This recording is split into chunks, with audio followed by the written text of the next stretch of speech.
Hello everyone, this is a science project for extra credit.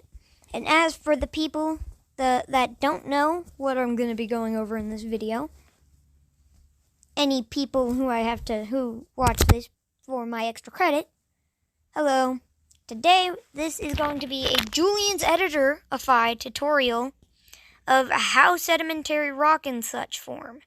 How compaction, deposition... No, not compaction. Erosion, weathering, and deposition work. You know, the sediment cycle.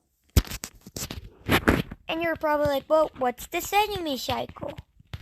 Well, I'll show you when I'm back. Okay, and we're back.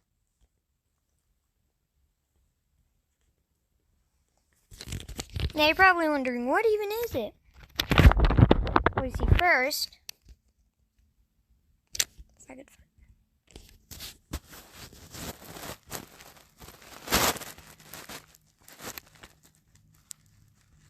I gotta move this guy down.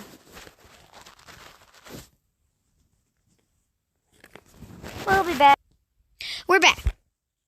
So, first off, you start off with a big dirt block. Like you would place down a dirt block in Minecraft. Then, eventually, because of wind and water, it becomes a bunch of small pieces. Then, eventually all those small pieces, they like moving.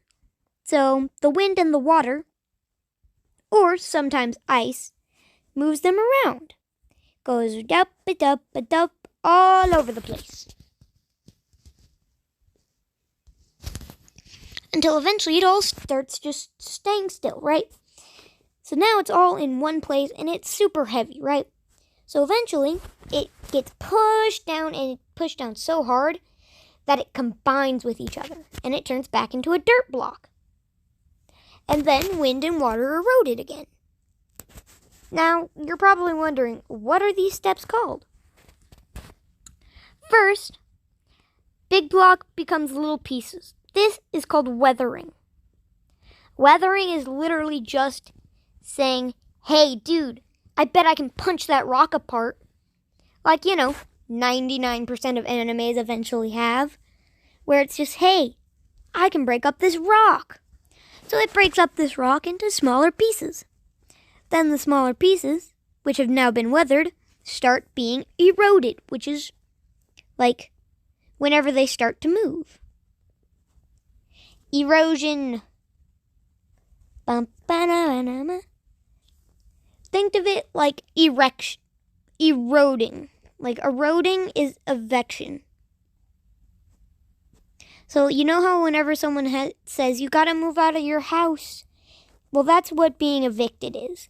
So instead of being moved out of your house, you have to be moved out of your spot. Thus, evosion. And then the V just kind of got replaced by an R and it was erosion. As for weathering, well, the weather likes to punch things. You would know this if you've ever experienced hail. You know weather likes to punch things. So then, just starts becoming all a bunch of tiny pieces. Then it gets evicted out of its home and its spot. Then, eventually, once this new neighborhood gets populated, that is deposition. So essentially, they just all move into the same town because, well, houses there are cheap and no one's going to evict them. Then, once all of this happens, a new city is formed, which means a new big group of people, which means a new set of people get evicted, which means they move into a new town, which becomes a new populated city. So, that's what the sediment cycle is, but now we need to understand, well, how does this form landforms? Quite frankly, you know these big cities? Yeah, well, if you have enough big cities, eventually they'll form together to make a big country. And you see, these big countries are landforms. They can be anything from a mountain to a delta. I made a mountain.